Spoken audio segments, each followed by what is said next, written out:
Si tu veux créer des vêtements de qualité, que ce soit pour toi, pour tes clientes ou pour une marque, il y a une chose que tu dois absolument maîtriser, c'est le patronage.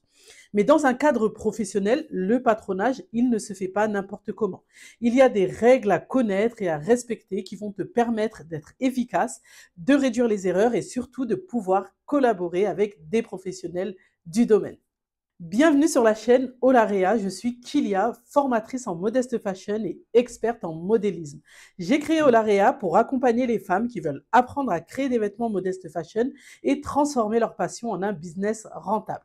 Sur cette chaîne, je partage mon expertise en modélisme, en couture et en business avec une méthode claire, accessible à chacune qui vous permettra de vous lancer efficacement et rapidement.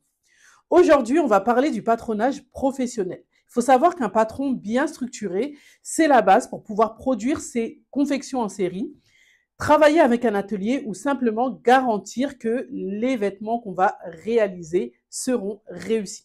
Dans cette vidéo, on va voir ensemble pourquoi il est indispensable d'avoir un patron aux normes, comment faire un patron qui pourra être compris par n'importe quel modéliste ou atelier et quels sont les éléments du langage industriel et les annotations indispensables que doit contenir tes patrons. Dis-moi, est-ce qu'il t'est déjà arrivé de vouloir créer un vêtement mais de ne pas savoir comment structurer ton patron? Peut-être que tu as déjà essayé de refaire un modèle que tu avais cousu une première fois.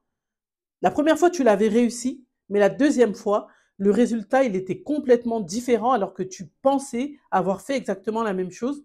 Ou alors, peut-être que tu veux créer ta marque, que tu te demandes comment faire pour produire plusieurs tailles, plusieurs modèles à l'identique sans faire d'erreur. Si tu t'es déjà posé ces questions, alors cette vidéo est faite pour toi. Avant de commencer, je t'invite à la liker, donc à liker la vidéo, à t'abonner à la chaîne et à activer la cloche des notifications pour ne rien rater des prochaines vidéos. Et si tu connais une personne qui veut apprendre le modélisme tout en se spécialisant dans la modeste fashion et qui souhaite développer un business rentable, alors partage-lui cette vidéo. Maintenant que c'est dit, passons au sujet du jour.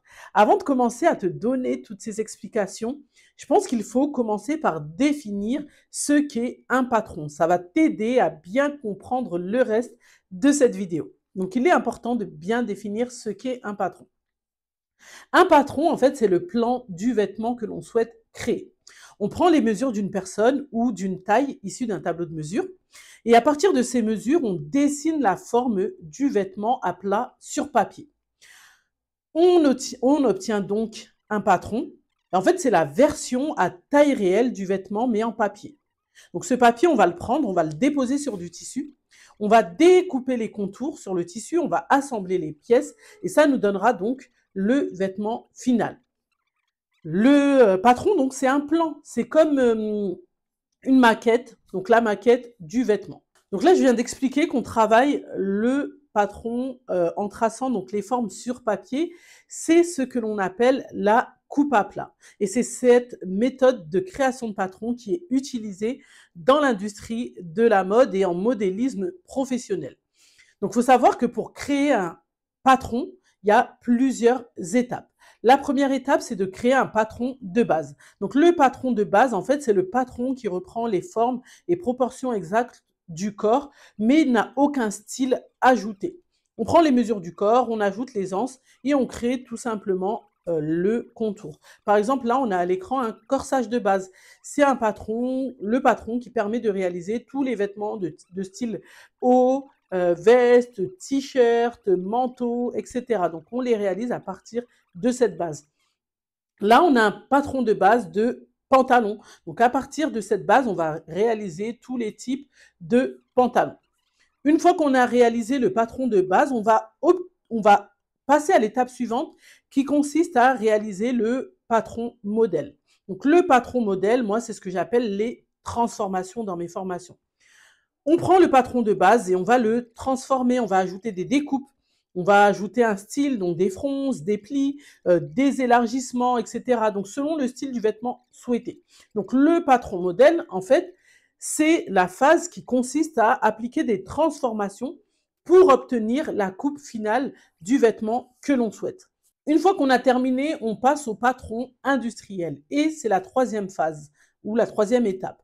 Donc le patron industriel, c'est le patron modèle sur lequel on ajoute les valeurs de couture, les annotations et les repères nécessaires pour la production. Pourquoi le patron industriel est essentiel?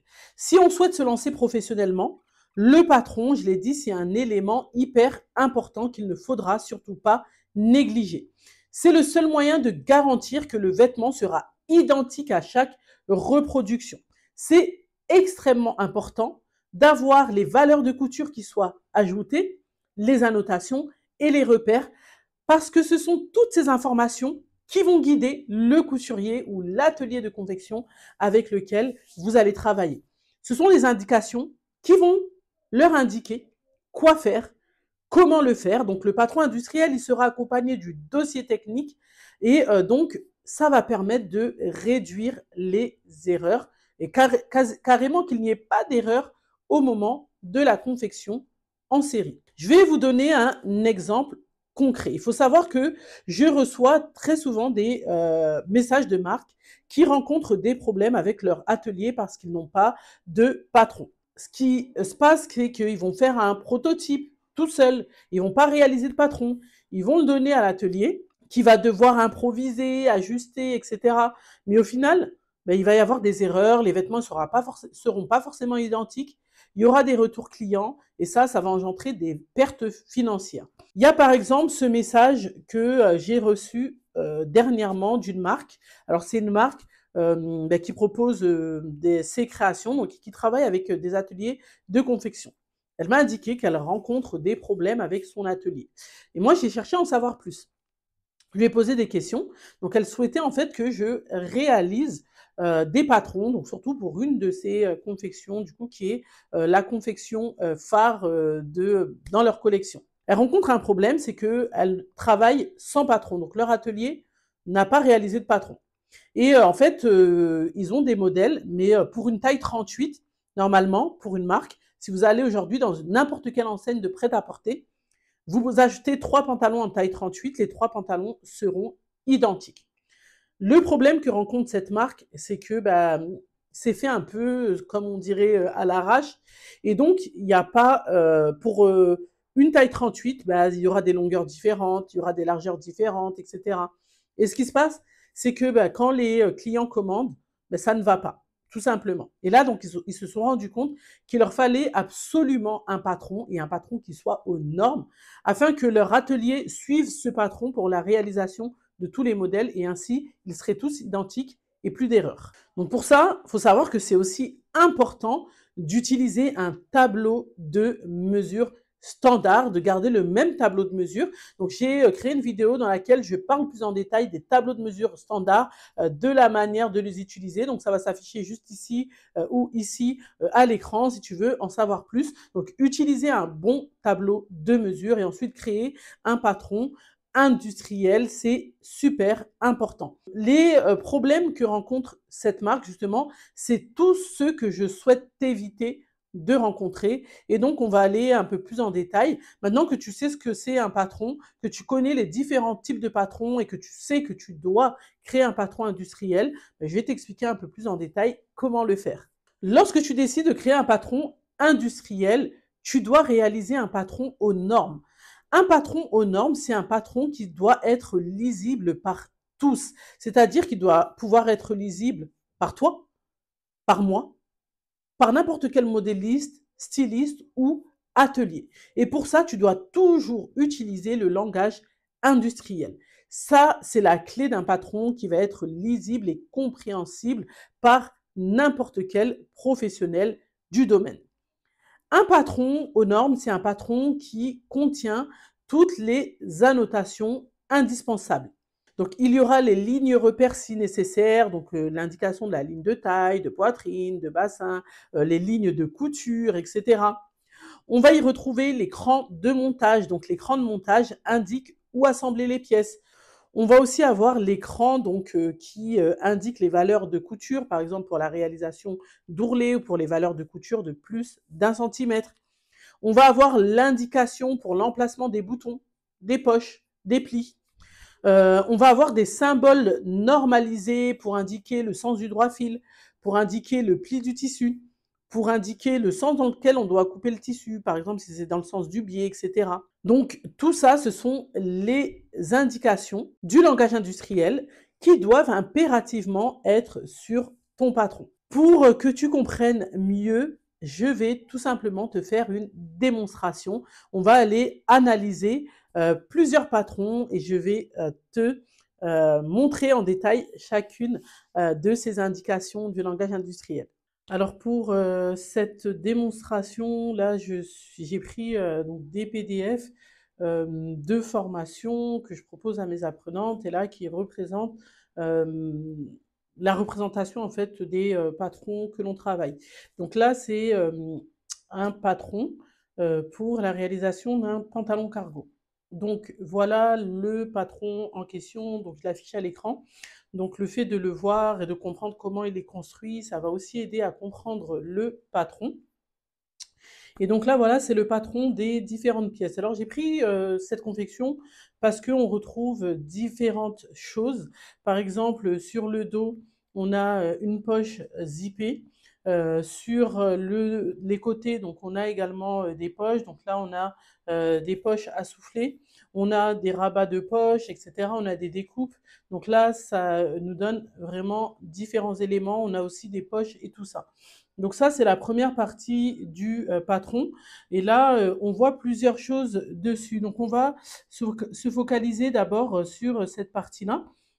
Donc là, on voit déjà qu'il y a une indication ici et on la retrouve quasiment partout. On a la flèche ici donc, qui indique le sens du droit fil. Et ça, on va toujours le retrouver sur les patrons. On va toujours retrouver cette indication du droit fil par soit ça va être une flèche comme ça, soit ça va être une ligne. Ça nous permet de savoir que le patron, on va le poser de cette manière-là sur le tissu en suivant le sens du droit fil. Donc bien sûr, il faut connaître les différents sens du tissu. Pour ça, si c'est une notion que tu ne connais pas forcément, si ça ne te dit rien, je mets à l'écran le lien vers une vidéo que j'ai créée dans laquelle j'explique un peu les différents sens du tissu. Donc si au moment où je poste cette vidéo, du coup la vidéo est déjà créée, donc ça s'affichera directement. Et là, tu comprendras bien. Donc là, ça permet de savoir comment on va positionner le patron quand on va le placer sur le tissu. Et ça va permettre de bien respecter le sens. Ça, on voit qu'on le retrouve sur chacune des pièces et on va toujours le trouver. Là, c'est intéressant parce que sur cette pièce-là, on voit qu'on a une croix et on voit que du coup, les flèches, elles vont dans deux sens différents. Tout simplement, ça veut dire qu'on peut la placer par rapport au sens du droit fil en suivant l'une ou l'autre des flèches, tout simplement. Ensuite, donc on a les annotations, c'est les indications qui nous donnent des informations sur la confection. Ici, on sait que c'est le sens du droit fil, donc on a indiqué DF pour droit fil. Ensuite, on doit toujours mettre le nom de la pièce. On doit mettre le nom du vêtement, pardon. Donc là, c'est le pantalon Sarwell cargo. Donc à chaque fois, le nom, il est repris. Ensuite, on doit indiquer la taille. Donc de quelle taille il s'agit? Ici, il s'agit d'une taille 54. Ensuite, donc, on nomme la pièce. Ici, on sait que c'est la pièce du haut du dos. Ici, c'est la pièce du haut du devant. Ici, c'est la pièce du bas du dos central, etc. Donc, on a le nom de la pièce. Ensuite, on doit indiquer combien de fois on va découper la pièce dans le tissu. On peut aussi avoir combien de fois on va découper la pièce dans le thermocollant, combien de fois on va découper la pièce dans la doublure si on a une doublure. Donc ça nous donne vraiment des indications qui vont nous permettre d'identifier la pièce, de savoir comment la placer pour la couper dans le tissu, combien de fois on doit la découper également. Donc on a vraiment toutes ces informations qui sont importantes. Et ça, on doit toujours le mettre sur un patron, que ce soit pour nous, donc même si on travaille pour nous, même si on travaille pour quelqu'un. Moi, ça m'est déjà arrivé de créer un patron et de le mettre de côté pendant 1 mois, 2 mois, 3 mois et de le ressortir après pour le monter. Et en fait, si j'ai rien mis sur mon patron, je me rappellerai plus forcément quelle taille j'avais créé. Je me rappellerai plus forcément telle pièce, combien de fois on doit la découper dans le tissu. Il y aura plein de choses que j'aurais oubliées parce que l'être humain oublie. Et le fait d'avoir toutes ces indications, ben, ça me permet de toujours me souvenir. Et bien sûr, ben, si je veux travailler avec un professionnel du domaine, par exemple avec un modéliste, un couturier, etc., là aussi, ça va être super important parce que je lui donne des indications. Je lui indique combien de fois il doit découper la pièce dans le tissu. Je lui indique de quelle pièce il s'agit. Je lui indique comment il doit la placer quand il va la positionner sur le tissu. Donc ça, c'est super important. Ensuite, là, ce qu'on retrouve sur mon patron également, c'est les lignes repères. Les lignes repères, j'en parlais donc lorsque j'ai expliqué les différentes indications qu'on doit retrouver. Donc, on a les lignes qui correspondent. Donc là, cette ligne-là, ici, on voit qu'elle est moins grasse, elle est moins forte. Donc, celle-ci, elle correspond en fait à la mesure finale du vêtement, au rendu final. Et on a cette ligne ici que j'ai mis en rouge, mais qui est plus grasse, qui correspond en fait à la ligne sur laquelle on va découper. Donc ça, c'est la ligne des découpes en fait, et qui est en rouge. Et la ligne en noir, en fait, c'est la ligne de couture. La ligne de couture qui correspond aux mesures finales du vêtement. L'espace que l'on a entre deux, ici, c'est la valeur de couture. Donc, l'espace entre la ligne ici sur laquelle on coud, donc la ligne de couture, et la ligne de découpe, c'est la valeur de couture. Donc, c'est les centimètres que l'on ajoute en plus pour pouvoir monter le modèle. J'ai expliqué qu'on a le patron modèle, donc on a le patron de base, ensuite on a le patron modèle, donc on effectue les modifications, et pour obtenir le patron industriel, donc on ajoute ces valeurs de couture. Donc on voit que d'une pièce à l'autre, les valeurs de couture, elles n'ont pas forcément la même mesure, on n'a pas forcément la même chose. Donc ça dépend en fait de la technique qu'on va faire au final. Ensuite, on retrouve quoi? On retrouve ici des petits repères ici. Hop, donc j'essaierai, je verrai si on voit pas bien, je zoomerai dessus. Donc ces petits repères, ce sont des indications qui vont nous permettre en fait d'identifier la position. Donc là, c'est pour identifier la position d'une pièce qu'on va venir placer par-dessus. Par exemple, ici, c'est pour la poche zippée. Donc là, c'est sur le dos du pantalon. Comme j'ai dit, on a une poche zippée. Ici, ça me permet d'identifier en fait où est-ce que va commencer ma pièce. Ça va commencer ici, jusqu'ici, comme ça et comme ça. Donc là, ce sera l'emplacement de ma poche zippée. Ici, par exemple, c'est pour l'emplacement de la poche à souffler. Donc je sais que ma poche, elle va venir d'ici à ici, comme ça jusque-là, etc. Donc là, ça va me permettre, au moment du montage, de bien positionner mes pièces. Si j'ai une poche à positionner dessus, je vais pouvoir bien la positionner. Ensuite, on a ce qu'on appelle l'écran de montage. L'écran de montage, c'est super important. L'écran de montage, c'est ces petits éléments que j'ai ici. Alors, ces petits éléments, ils me servent plusieurs choses, pareil. Donc, soit à indiquer un emplacement, mais là, sur un bord. Donc là, c'est pour indiquer, par exemple, l'emplacement de la poche, mais sur le bord. En fait, le cran, c'est une petite entaille qu'on fait dans le tissu. Donc, ici, on fait cette indication qu'on va ensuite reporter avec une craie, parce qu'on ne peut pas faire une petite entaille ici dans le milieu du tissu, ça va nous faire un trou. Alors qu'ici, on est sur la valeur de couture, on est sur le bord. La petite entaille qu'on va faire, elle ne se verra pas, elle sera prise dans la valeur de couture au final. Donc là, ça me permet de savoir comment bien positionner ma poche.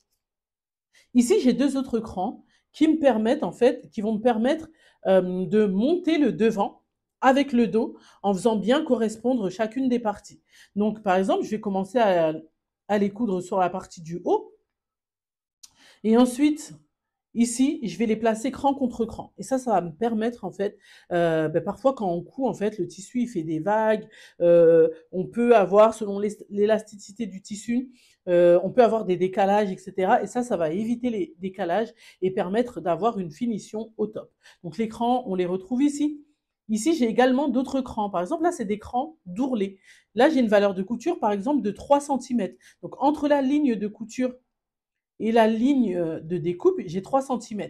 Donc là, je vais replier mon tissu sur 3 cm pour former mon ourlet. Et cette indication-là, elle me permet de savoir exactement à quel endroit je dois plier mon tissu.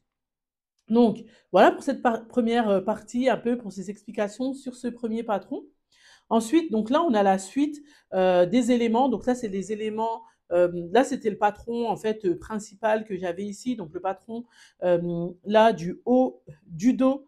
Ensuite, j'ai le bas du dos ici. Ensuite, j'ai le bas du devant. Donc le devant, il y a des découpes, comme on peut le voir sur le modèle. Et j'ai le haut du devant. Donc là, j'ai le rabat de poche. Donc ça, ce sont, on va dire, les éléments principaux. Ensuite, donc là, on va dire que c'est les éléments secondaires. Donc ça, c'est les éléments, par exemple, qui vont me permettre de créer ma poche, etc. Et là, on retrouve quasiment les mêmes choses. Donc là, toujours l'indication du sens du droit fil. Là, par exemple, d'écran qui vont me permettre, en fait, par exemple, cette pièce-là, si elle doit aller dessus, ben, de bien positionner ça ici et de bien positionner ça ici. Ensuite, donc toujours l'indication du droit fil. Ici, donc c'est ma poche à souffler. Donc là, ici, sur la poche à souffler, on voit qu'on a on a l'indication, donc le droit fil, le nom du vêtement, la taille, le nom de la pièce, donc c'est la poche à souffler, combien de fois je dois découper cette pièce dans le tissu. Et là, j'ai plusieurs crans. Donc une poche à souffler, c'est une poche comme ça, comme j'affiche à l'écran. C'est une poche sur laquelle on voit qu'on a des plis.